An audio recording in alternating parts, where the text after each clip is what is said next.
स्वागत है साथियों।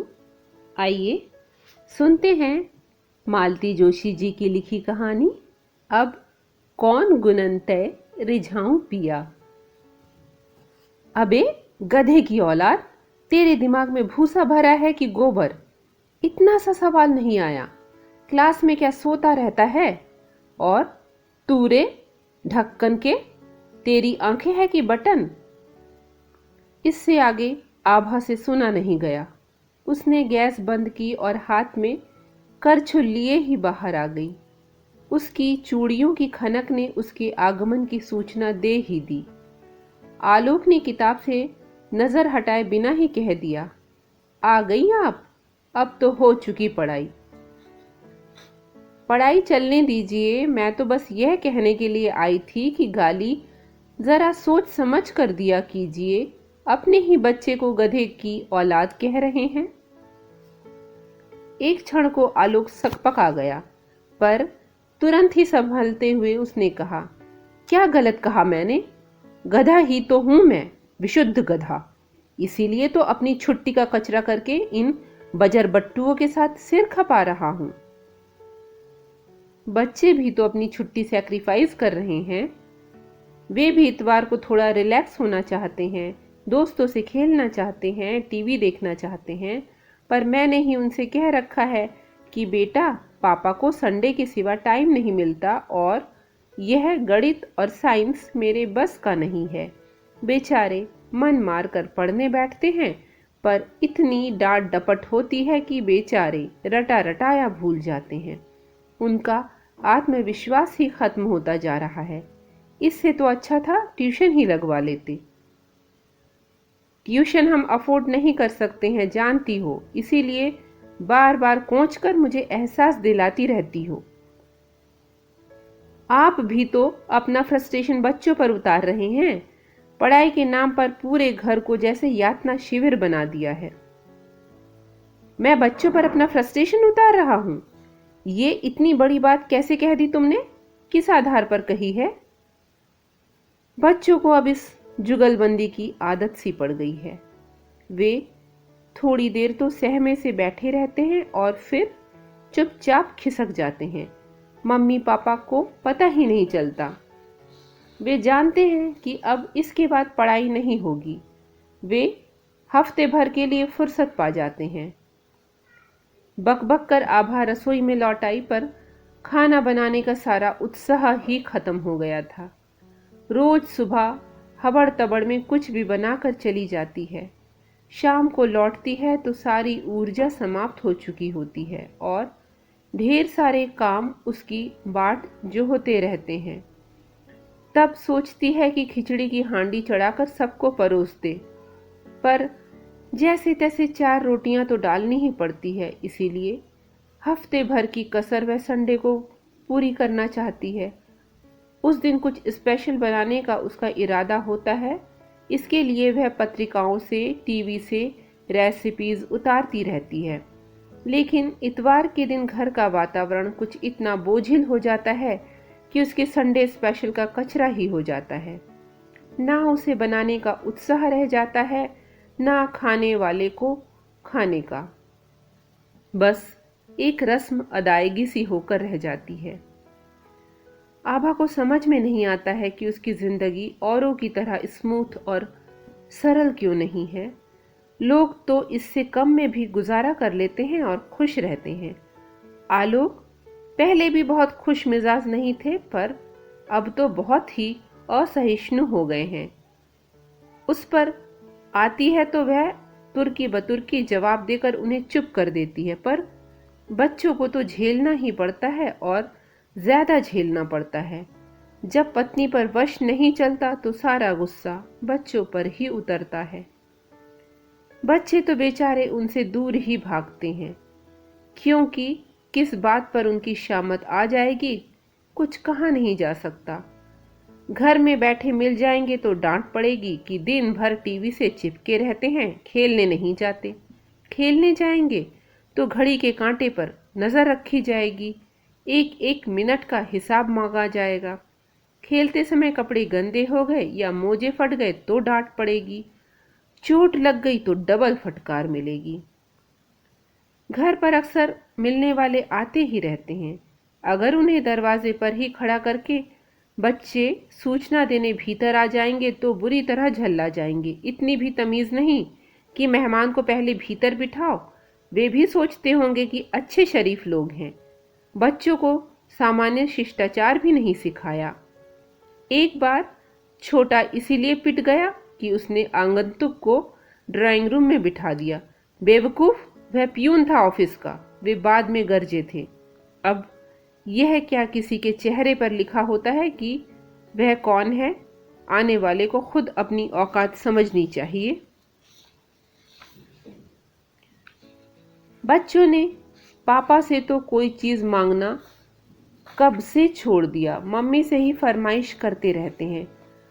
आभा को ही कभी कभी लाड़ आ जाता है, पर उस पर भी घर में महाभारत हो जाती है। सारा आनंद ही समाप्त हो जाता है। खिलौने वेस्ट ऑफ मनी है, कहानी की किताबें वेस्ट ऑफ टाइम है, टॉफी दांत खराब करती है, पिज्ज़ा बर्गर जंक फूड है, इनसे पेट खराब होता है, आइसक्रीम गला खराब करती है, कोको कोला या थम्स अप एसिड से भी खतरनाक है। रामदेव बाबा का प्रवचन सुनो, टीवी से आंखें खराब होती है, यह तो त्रिकाल बाधित सत्य है ही। यानी कि बच्चों को जो जो अच्छा लगता है सब निषिद्ध श्रेणी में आता है। कभी कभी परेशान हो उठती है आभा, क्या करे इस आदमी का, बच्चों से भी गया गुजरा हो गया है। कभी कभी लगता है कि किसी मनोचिकित्सक के पास ले जाए, पर कोई बच्चा तो है नहीं कि गोद में उठा कर ले जाएगी। प्रस्ताव सुनते ही ऐसे फट पड़ेंगे कि संभालना मुश्किल हो जाएगा।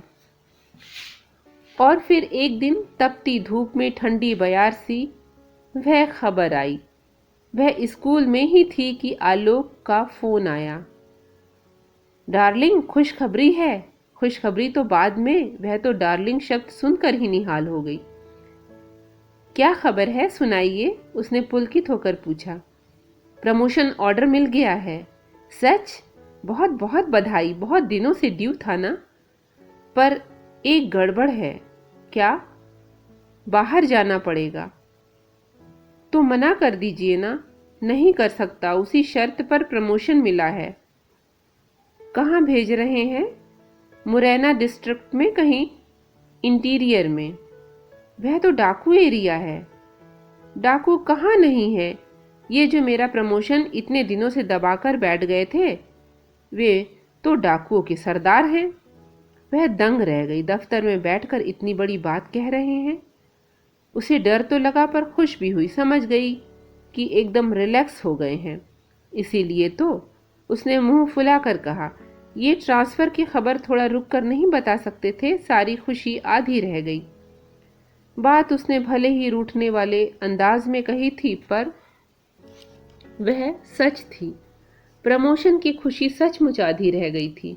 घर लौटते समय उसके मन में विचारों का बवंडर उठ रहा था। क्या उसे नौकरी छोड़नी पड़ेगी? क्या वहाँ प्राइवेट स्कूल होगा? क्या वे लोग अच्छी सैलरी दे पाएंगे? और 2-3 साल बाद अगर आलोक का फिर ट्रांसफर हुआ तो क्या उसे फिर नौकरी तलाशनी होगी? उसका तो खैर ठीक है, पर बच्चों का क्या? क्या उन्हें इतना अच्छा स्कूल मिल सकेगा? वहां उनके व्यक्तित्व का ठीक से विकास हो सकेगा? दुनिया भर के प्रश्न थे, पर फिलहाल उसने उन्हें मन पर हावी नहीं होने दिया। घर लौटते हुए आइसक्रीम और बुके लेती आई थी। बच्चों को उसने समझा दिया कि पापा के आते ही फूलों से उनका स्वागत करें। उसने मनयोग से आलोक की पसंद का खाना बनाया, बच्चों के कपड़े बदले, खुद भी एक प्योर सिल्क की साड़ी पहन ली, अगरबत्तियां जलाकर घर का वातावरण सुगंधित कर दिया। तीज त्योहार पर जलने वाले पेडस्टल लैंप को जलाकर ड्राइंग रूम में इंद्रधनुषी छटा बिखेर दी।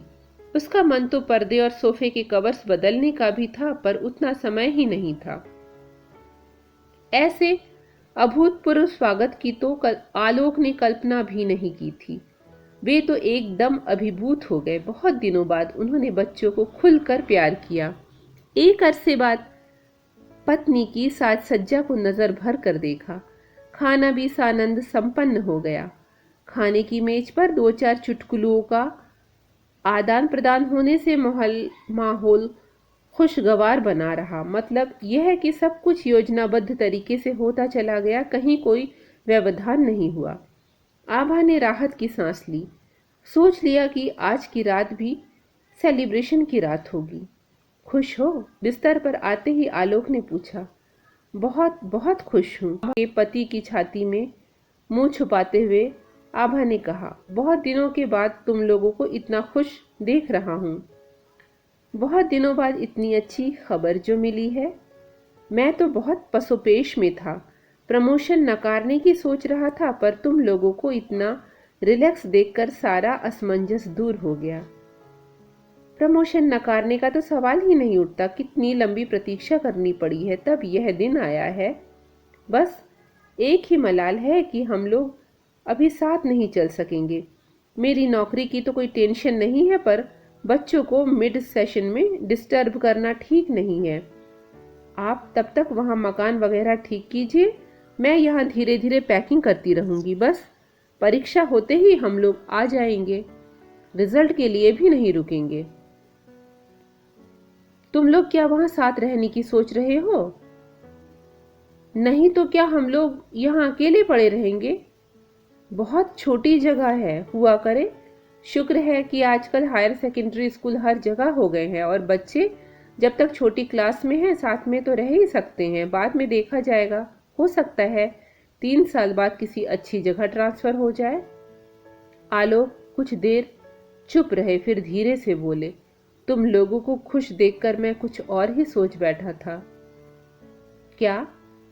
यही कि तुम लोग शायद इस बात का जश्न मना रहे हो कि यह बला कुछ दिनों के लिए तो टली, कुछ दिन तो अमन चैन से गुजरेंगे। आभा छिटक कर एकदम उठ बैठी। कम से कम आज तो। उससे आगे बोला ही नहीं गया, रुलाई से गला रुंध गया। सॉरी यार। क्या सॉरी? वह तुनक कर बोली। आप ऐसा सोच भी कैसे सकते हैं? इतने सालों में मुझे इतना ही जाना है। पता है दिन भर मैं कितनी बेचैन रही हूँ। ट्रांसफर की बात सुनकर प्रमोशन की खुशी आधी रह गई थी। सामने समस्याओं का पहाड़ खड़ा हो गया था, पर मैंने सोचा आज का दिन सिर्फ खुशी मनाने का है। समस्याओं के लिए तो जिंदगी पड़ी है, चिंताओं से तो बाद में भी निपटा जा सकता है। इसीलिए मैंने अभी बच्चों को भी कुछ नहीं बताया है। जब मैं खुद इतनी डिस्टर्ब हो गई थी तो वे बेचारे तो छोटे हैं। पापा के बिना घर की तो वे कल्पना ही नहीं कर सकते। आज का दिन मैंने खुशियों के नाम कर दिया था, पर आपने सब पर पानी फेर दिया। आभा फिर सुबकने लगी थी। सॉरी कह तो दिया यार, अब कितनी बार माफी मांगनी पड़ेगी?